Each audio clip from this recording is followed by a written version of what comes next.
చూస్తే నుంచి ఎంతో సమయం ఎదురు చూసి ఇప్పటి వరకు ఓపికగా ఉండి అన్ని విషయాల్ని మీరు రికార్డ్ చేస్తున్నందుకు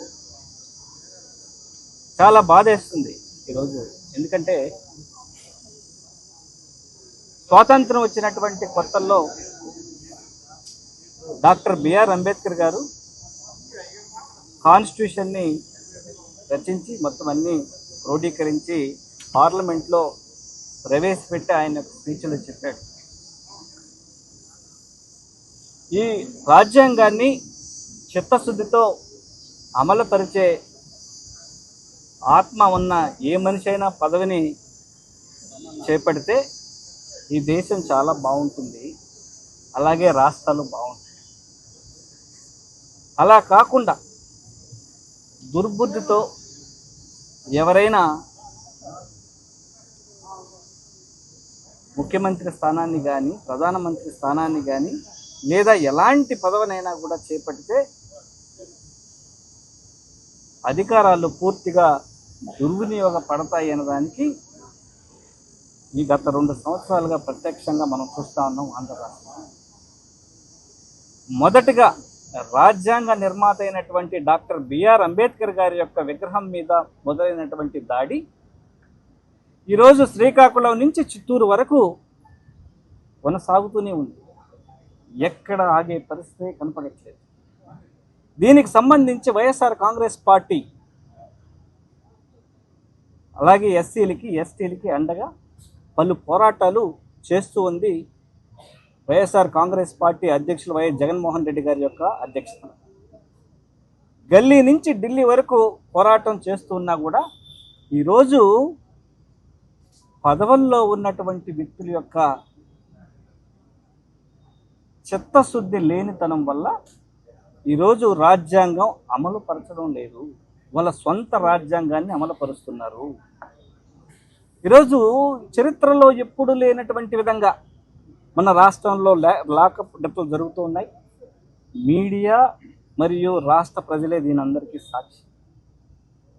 అలాగే ఎవరైనా దెబ్బలతో గాయాలతో పోలీస్ స్టేషన్కి వెళ్తే మీరు ఏ పార్టీ మీరు ఏ కులం అడిగే పరిస్థితి ఈరోజు రాష్ట్రంలో ఉంది. అయ్యా న్యాయం చేయండి అయ్యా బాబు అని అంటే మీరు ఏ పార్టీ ఏ కులం అంటే ఇది ఎక్కడ చూద్దాం అని వైఎస్ఆర్ కాంగ్రెస్ పార్టీ నుంచి ప్రశ్నిస్తాం. ఈరోజు దెబ్బలతో పోయినటువంటి వ్యక్తులనే కేసులు పెట్టి లోపలేసే పరిస్థితి, హాస్పిటల్లో ఉన్న వదిలే పరిస్థితి కనపడట్లేదు. చాలా దారుణంగా రాష్ట్రంలో శాంతి భద్రతలు అయితే చాలా అధోగతి పాలైండే. దానికి కేంద్ర ప్రభుత్వం రిలీజ్ చేసినటువంటి గణాంకాలే సాక్షి. ఈరోజు శాంతి భద్రతల విషయంలో 26వ స్థానంలో మనం ఈ దేశంలో ఉన్నాము అని అంటే ఇది మనం ఏ డైరెక్షన్లో వెళ్తున్నాం అనేది ప్రజలందరూ ఒకసారి గమనించాలి. ఈరోజు పేదలు కట్టుకున్న ఇళ్ళు కొట్టేస్తున్నారు. వాళ్ళు కేసులు పెట్టే పరిస్థితి లేదు, వాళ్ళకి న్యాయం జరిగే పరిస్థితి లేదు ప్రభుత్వంలో. ఈరోజు లాకప్ డెత్లు జరుగుతున్నా కూడా వాళ్ళకి న్యాయం చేసే పరిస్థితి లేదు. ఏదన్నా కమిషన్ నుంచి ఏదైనా ఎంక్వైరీ రిపోర్ట్ అయితే తిరిగి కమిషన్లకి ఆ ఎంక్వైరీ రిపోర్ట్ పంపించే పరిస్థితి ఈ రాష్ట్రంలో లేదు. ఏమంటే మేమంతా కూటమి ప్రభుత్వం అంతా కలిసికట్టుగా ఉన్నాం, అందరం కలిసికట్టుగా దళితులని అలాగే ఎస్టీలని బీసీలని అణిచివేస్తామనే ధోరణిలో ప్రభుత్వాలు వ్యవహరించడం చాలా దుర్మార్గమైనటువంటి చర్య. ఈరోజు కమిషన్లన్నీ కూడా వెన్నుముకలేని కమిషన్లాగా తయారైండాయి. ఈ కమిషన్ల వల్ల ఈ దేశానికి వచ్చినటువంటి కానీ ఉపయోగం కానీ ఈ రాష్ట్రానికి వచ్చినటువంటి ఉపయోగం కానీ లేదు. ఇప్పటికైనా కూడా ప్రజలు కళ్ళు తెరకపోతే ఈరోజు రాజకీయాలు చాలా నీచ స్థితికి జారిపోయినాయి. ఒక ముఠా రాజకీయాల వైపు ఈ దేశం కానీ ఈ రాష్ట్రం కానీ మల్లుతూ ఉందంటే ఇది అత్యంత దౌర్భాగ్య స్థితిలో మనం ఉన్నామని మనం అర్థం చేసుకోవాలి. ఈరోజు న్యాయం కోసం పోలీస్ స్టేషన్లు మెట్టెక్కితే న్యాయం జరిగే పరిస్థితి లేదు, పొలాలు లాక్కుంటే వాళ్ళకి న్యాయం జరిగే పరిస్థితి లేదు.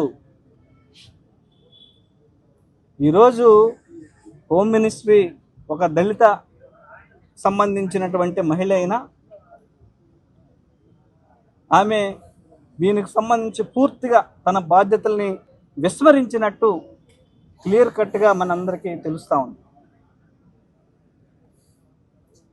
అలాగే జర్నలిస్టులు వదలట్లేదు. సాక్షాత్తుగా తిరుపతి దానికి సాక్ష్యభూతం. గ్రాండ్ బ్రిడ్జ్లో జరిగినప్పుడు సాక్షాత్తు తెలుగుదేశం పార్టీకి సంబంధించిన వాళ్ళు విలేకరులను కొట్టడం జరిగింది. నిన్న ఒక విలేకరులని మళ్ళా కొట్టడం జరిగింది. ఎక్కడికి పోతున్నాం? ఫోర్త్ ఎస్టేట్ మీడియా అంటే వాళ్ళ మీద కూడా దాడులు అడగట్లేదు. ప్రశ్నించే గొంతుల్ని ఏదో ఒక రకంగా అక్రమ కేసులు పెట్టి ముగించే పరిస్థితి నడుస్తుంది. కమిషన్లు చూస్తే నిమ్మక నీరెత్తునట్టు ఉండడం, వ్యవహరించడం. రాజకీయాలు వేరు, ప్రజల హక్కులు వేరు. ప్రజల హక్కులు కాలు రాస్తుంటే చూస్తూ ఊరుకున్నటువంటి కమిషన్లు ఏం కమిషన్లు? ఈరోజు రాష్ట్రంలో ఉన్నటువంటి ఎస్సీ కమిషన్ ఏం చేస్తుంది? పోనీ దేశంలో ఉన్నటువంటి ఎస్సీ కమిషన్ ఏదన్నా రాస్తే దానికి కనీసం రిప్లై అనే పరిస్థితి లేదు, వాళ్ళు అడిగే పరిస్థితి లేదు. అంతా వెన్నుముక్కలేని వాళ్ళుగా తయారైండారే. కానీ ఈరోజు ఇట్లాంటి పాలకుల వల్ల దళితులకు జరుగుతున్నటువంటి న్యాయం ఏంటి అని వైఎస్ఆర్ కాంగ్రెస్ పార్టీ నుంచి సూటిగా ప్రశ్నిస్తూ ఉన్నాం. ఈరోజు ఇంతమంది ప్రముఖులు, మాజీ ఉప ముఖ్యమంత్రి నారాయణ స్వామి అన్న గారు, మాజీ మంత్రివర్యులు ఆదిమూలం అన్న గారు, అలాగే నాగార్జున అన్న గారు, అలాగే మాజీ ఎమ్మెల్యే సుధాకర్ అన్న గారు, మాజీ ఎంపీ నందిగం సురేష్ అన్న గారు, అలాగే ఎస్ఐ కార్పొరేషన్ చైర్మన్ అన్న కనకారావు అన్న గారు, అలాగే పొన్నూరు నుంచి కాన్స్టిట్యున్సీ ఇన్ఛార్జ్ మురళన్న, అలాగే సత్యవేడ్ ఇన్ఛార్జ్ రాజేష్ అన్న, అలాగే నిన్న కూడా అందరూ ప్రముఖమైనటువంటి ఎస్సీ కమిటీలో యాక్టివ్గా ఉన్నటువంటి వ్యక్తులందరూ వచ్చి దీనికి సంబంధించినటువంటి గొంతు ఎత్తుతూనే ఉన్నారు. అటు ఢిల్లీ వేదికగా, ఇటు రాష్ట్రం వేదికగా ఎత్తున్నా కూడా కమిషన్ల నుంచి ఆశించినటువంటి ఫలితాలు రావట్లేదు. ప్రజాస్వామ్యం పూర్తిగా మంట కలిసే దిశగా ఈరోజు నడుస్తూ ఉంది. ఇప్పటికైనా దళితులు కానీ, ఈ రాష్ట్రంలో ఉండే ప్రజలు కానీ మేలుకోకపోతే రేపు మనం నివసిస్తున్నటువంటి సొంత ఇంటి నుంచి కూడా మనల్ని లాగేసి రాబోయే రోజుల్లో వాళ్ళ ఆస్తులు కూడా కాజేసే పరిస్థితి కనపడుతుంది. ఈరోజు తిరుపతిలో ప్రత్యక్షంగా కనపడుతుంది. మీడియాలన్నీ చూశారు. ఇవన్నీ జరగకూడదంటే ప్రజలు మాత్రం ఖచ్చితంగా విజిలెంట్గా ఉండాలని వైఎస్ఆర్ కాంగ్రెస్ పార్టీ నుంచి తెలియజేస్తున్నాను.